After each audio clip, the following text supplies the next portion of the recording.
Bienvenue à tous, chers abonnés. Vous êtes sur votre chaîne préférée, le Panafricain, le rendez-vous incontournable de l'actualité africaine. Aujourd'hui, nous plongeons au cœur des tensions politiques au Cameroun après la récente élection présidentielle. Notre titre est sans équivoque, Présidentielle 2025, l'UDC dénonce la confiscation du choix populaire et appelle à une assise républicaine en urgence. Nous allons décortiquer, point par point, la déclaration solennelle de l'honorable Hermine Patricia Tomeno Enda Menjoya, présidente de l'UDC. Nous parlerons de ces accusations de système électoral fragilisé, du climat de psychose nationale qui a accompagné la proclamation des résultats, et surtout, de ses propositions courageuses pour sortir de la crise, notamment le grand dialogue national inclusif. Attendez-vous à des analyses détaillées, des exemples concrets tirés de la vie actuelle au Cameroun, et un regard sans concession sur l'avenir démocratique du pays. Mais avant de commencer cette analyse capitale, un petit geste pour un grand soutien. Si vous appréciez notre travail de décryptage et notre engagement pour la vérité, n'hésitez pas à nous donner un pouce bleu. Et bien sûr, abonnez-vous à la chaîne et activez la cloche pour rester scotché des mises à jour de l'équipe et ne rater aucune de nos prochaines analyses. C'est prêt. On commence tout de suite. Yaoundé, 27 octobre 2025. Au Cameroun, l'atmosphère est lourde, bien loin de la liesse populaire que devrait engendrer la proclamation des résultats d'une élection démocratique. Le pays, qui a voté le 12 octobre, retient son souffle après le verdict du Conseil constitutionnel qui a officialisé le vainqueur de la présidentielle. Mais ce résultat, loin de clore le débat, a immédiatement déclenché une vague de contestation, dont la plus ferme émane de l'Union démocratique du Cameroun, UDC, par la voix de sa présidente nationale, l'honorable Hermine Patricia Tomeno Enda Menjoya.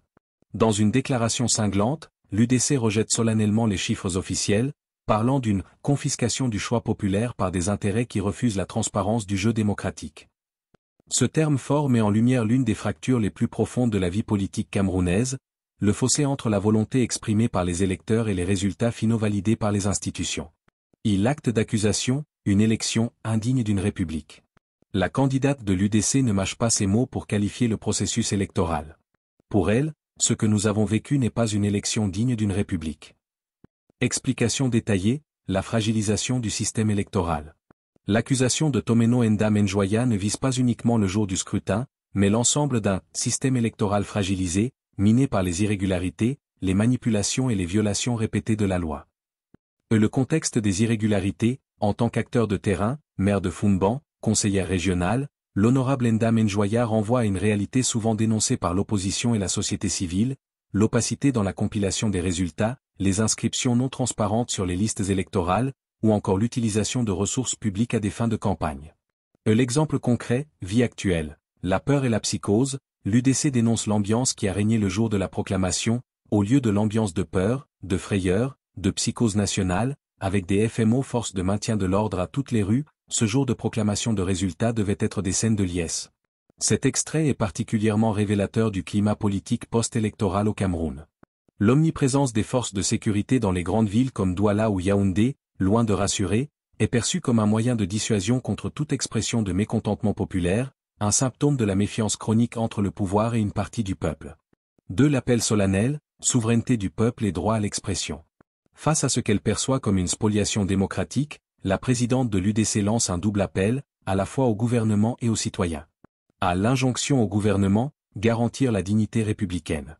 L'UDC rappelle au gouvernement ses responsabilités constitutionnelles, j'en appelle au gouvernement, qu'ils garantissent le droit constitutionnel à la manifestation pacifique, ce droit sacré que détient le peuple lorsqu'il réclame justice.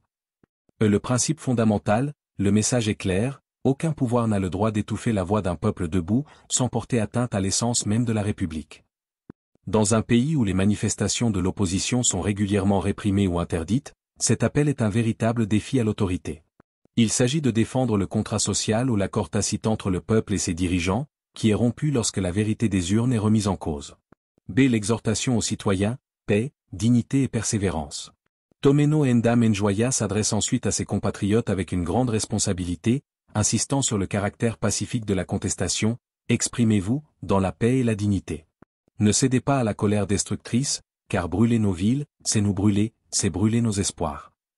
Une stratégie d'opposition non violente, cette insistance sur la non-violence est cruciale dans un contexte de tensions politiques fortes, notamment après la répression souvent musclée des récentes protestations.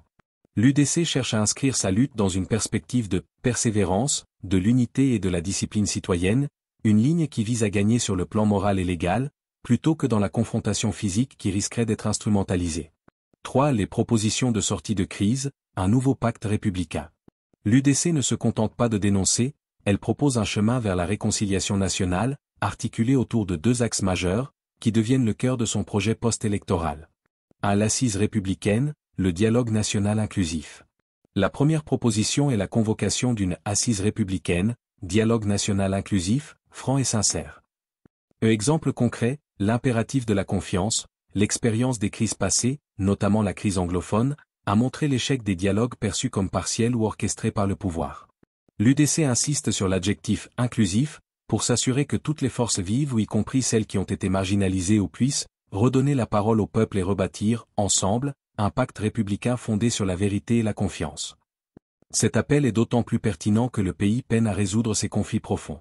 2. La réforme électorale consensuelle, finir avec la division. Le second chantier est une réforme électorale consensuelle, portée par toutes les forces politiques et sociales. L'objectif ultime, l'objectif est clair, faire en sorte que les élections ne soient plus jamais source de division, mais des moments de cohésion nationale.